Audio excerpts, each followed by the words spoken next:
Helen here. Welcome to the show. Your past does not define your future. Let's get started. Hey everyone, Helen Bella here again.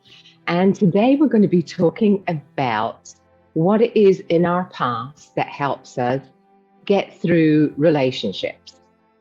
So, what we usually do is we have programs in our head that we picked up through our lifestyle, through our social economic situation, through modeling what our parents, grandparents, people that we admired, we modeled their behavior. So what happens is when we get into any type of relationship with a partner, we tend to model that behavior that we have seen.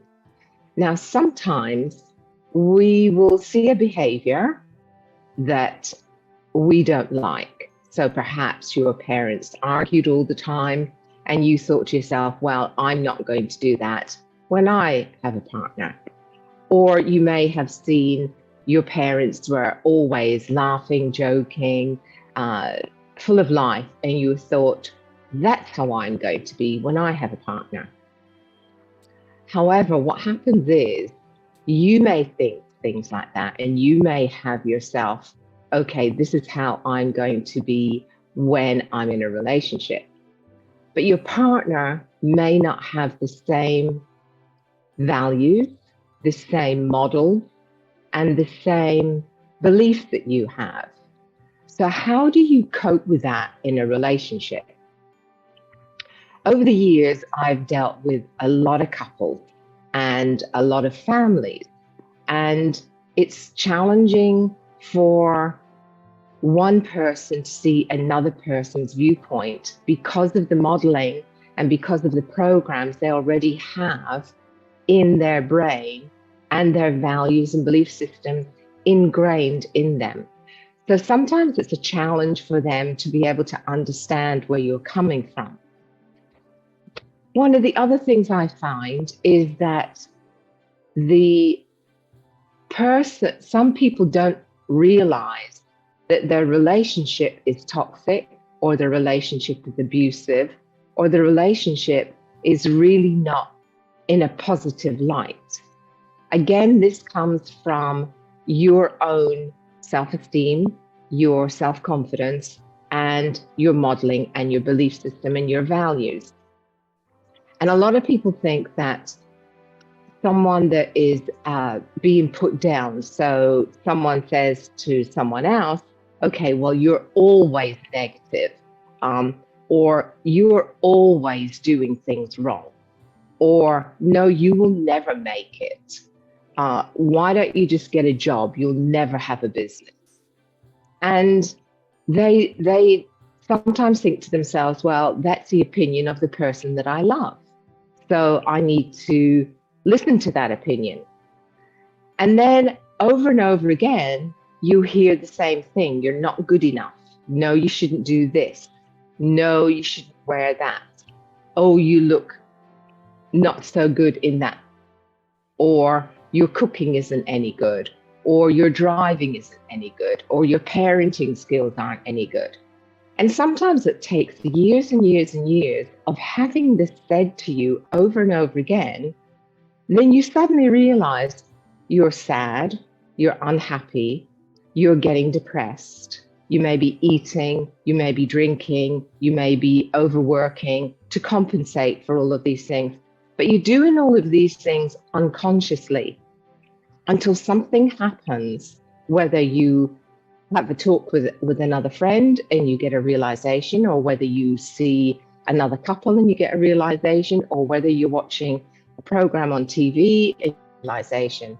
But some people go through this for years and years and years before they realize what's going on. And then when it comes to making a decision to change that relationship to what you think it should be to be able to be happy, it's then a big challenge because you've been together for so long, and now the other person is going, well, hey, I haven't changed. I'm still the same person.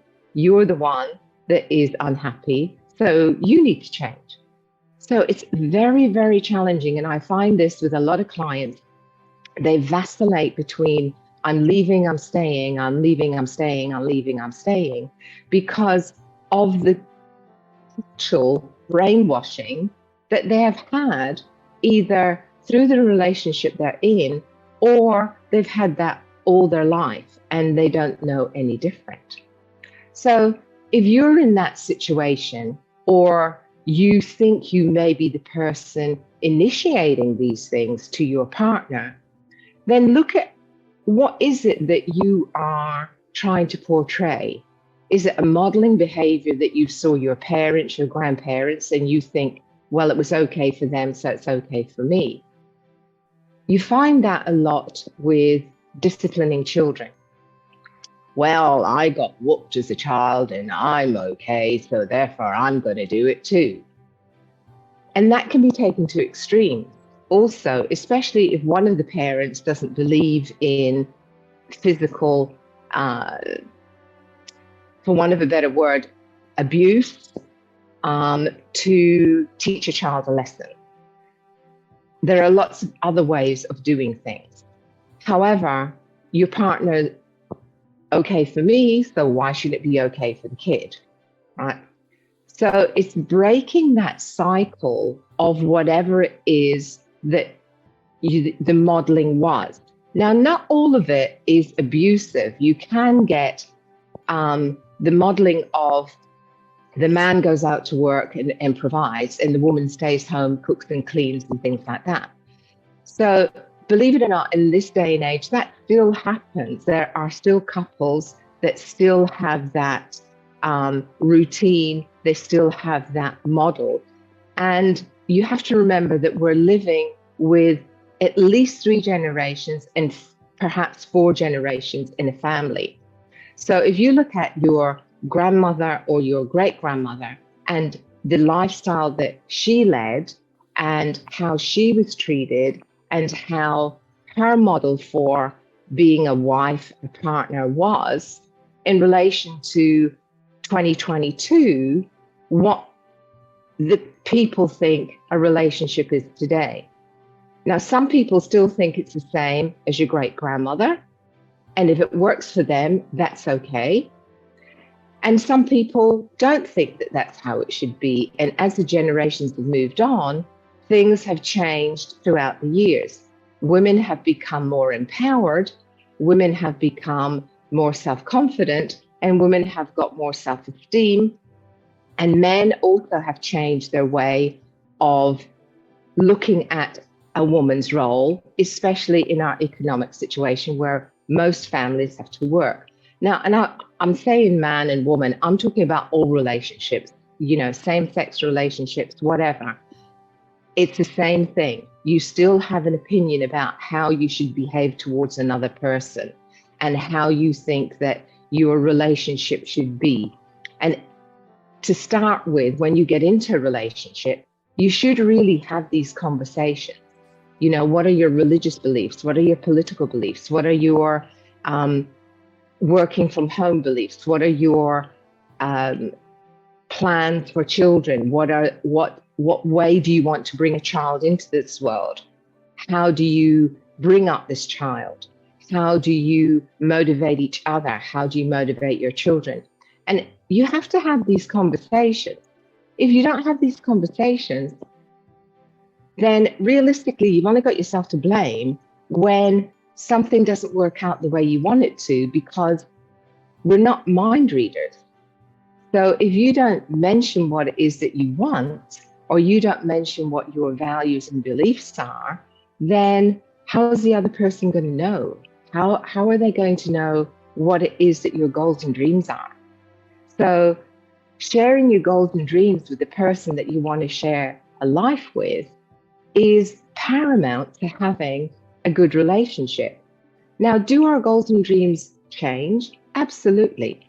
But our values and belief systems shouldn't change that much unless they are completely different to the other person's values and beliefs. And then there has to be some sort of compromise. And sometimes the compromise is it's not going to work.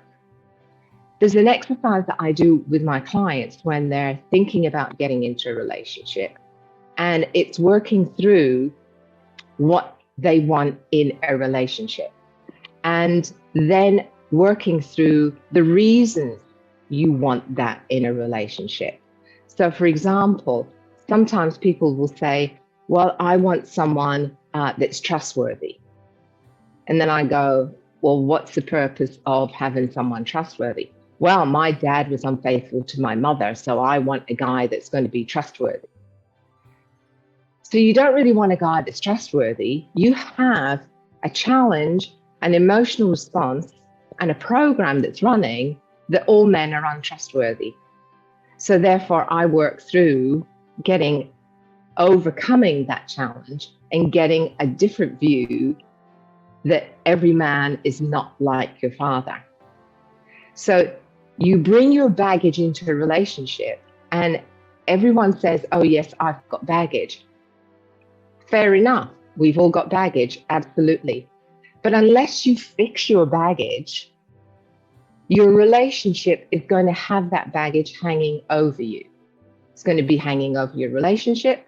It's going to be hanging over how you bring your children into the world, how you adopt children, how you surrogate children, whatever it is.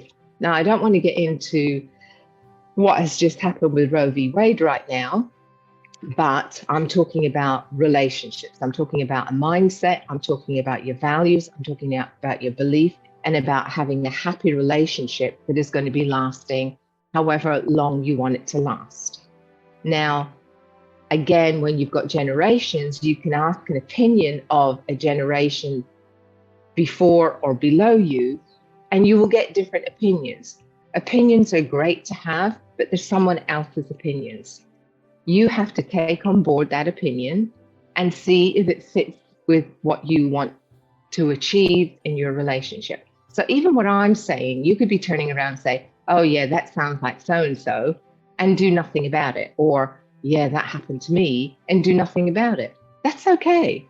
Everybody's got their own way of doing things, but you have to choose how you're going to be happy. And if you choose to know that you have a relationship that isn't 100% happy, that's okay, because that's your choice. However, if you make that choice with all the unhappiness, with all the baggage in the relationship, then you can't complain about it. You can't get upset about it, and you can't get sad about it or depressed about it, because it's your choice. You have to accept it and move on, because we all have a choice. And I've heard, well, I've got children, so I don't have a choice. Yes, you do. You still have a choice. Well, I don't have a choice because I took some vows. Yes, you do have a choice. Right? We all choose to be where we are. We all choose our relationships. We all choose whatever job, career that we want to do. It's all a choice. Oh, I don't have a choice because I've got to bring up my kids, so therefore I've got 3 jobs. Yes, you do have a choice. You can get 1 job. You can get 5 jobs. It's your choice. It doesn't matter. It's your choice.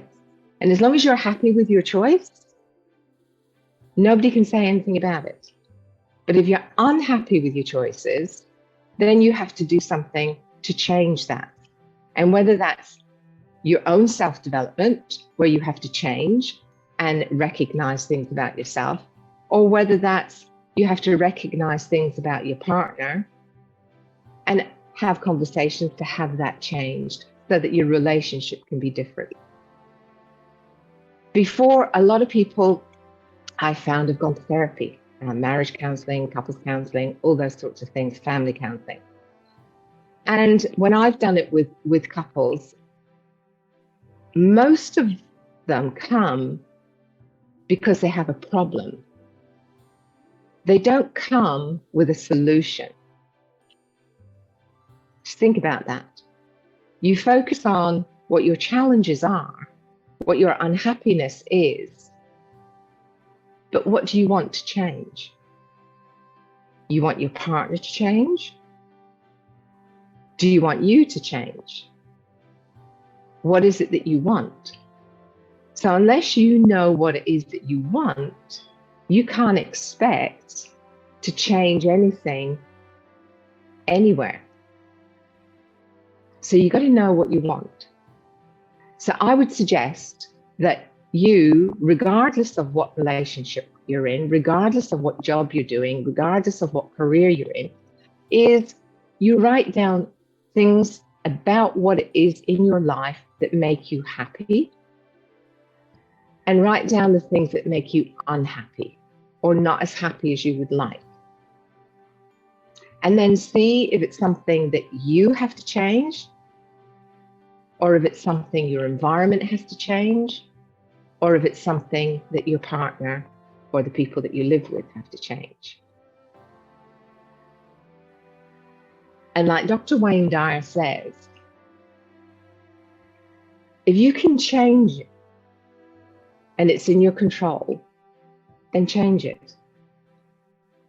If you can't change it because it's not in your control, then you can't change it. So it's entirely up to you how you are when your relationship with yourself, your relationship with your partners, your relationship with your children, your relationship with your work colleagues, your relationship with your bosses, your relationship with the people that you meet in the street. Your choice, your happiness. You're in control. So thank you for listening again. I'm happy to be here, answer your questions. I'm going to have some more guests coming in a month or so, and we're going to have some more topics. And remember that, does your past influence your future? Does it influence your present? And how much of it are you allowing your past and your past baggage to influence your present day? Have a wonderful day. Signing off, Helen Vella.